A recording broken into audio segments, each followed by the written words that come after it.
Can you think of a few of those? What's a few goals maybe that you had along the way as a kid or that you're having as youth now? What's some goals that you had? Sure, go ahead. Do I see your hand waving? No. She's like, no, it's not me. Come on, so be bold. Step up. We'll make it interactive. Yes? Sculptor. A sculptor. Michelangelo. Michelangelo's sitting off to the far right, right? Did you become a sculptor? No. Have you ever made a clay pot? Yes. There we go. All right, victory. All right? Some other things. Others? Go ahead. See your hand. Teacher or nurse? A what? Teacher or nurse? Teacher or nurse. And did you either do either one of those? Teacher. You became a teacher. After I went here. After you went in the Air Force? Awesome. So you did military that led ultimately to your goal.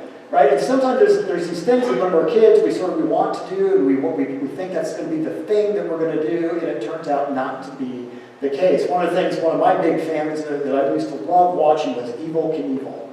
Right? Evel Knievel was this motorcycle jumper guy, right? He would get on his motorcycle, no speed on those motorcycles, a Harley Davidson, big old heavy bike, not well balanced like the ones that people use these days. And he would go and he would jump, 10, 15, 20, 25, 30 cars, something like that.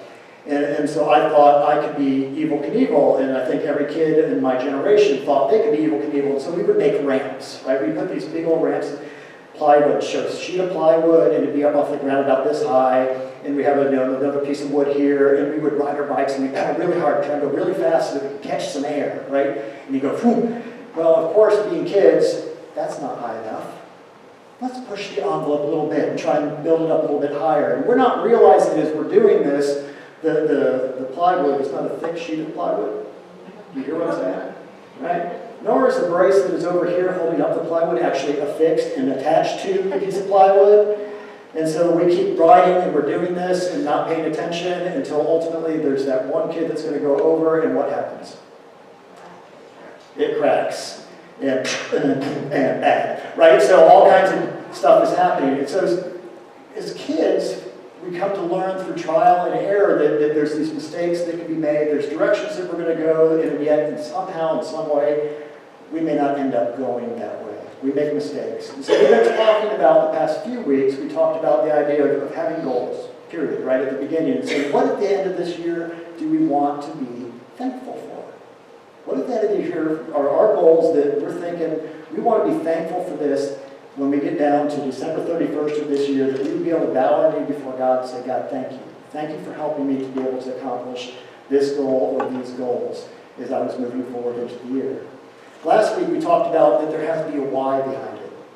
There has to be a why behind the goals that you're trying to set, and be able to say, doggone it, if I don't have a why behind the thing that I'm doing, more than likely you'll be like I was talking about last week, and you lose a bunch of your goals.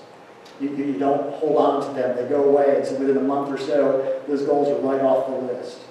And today I want to talk a little bit more about that why, but to really think about what is the ultimate why. What's the foundational why? What's the thing that actually grounds us as we move forward? And so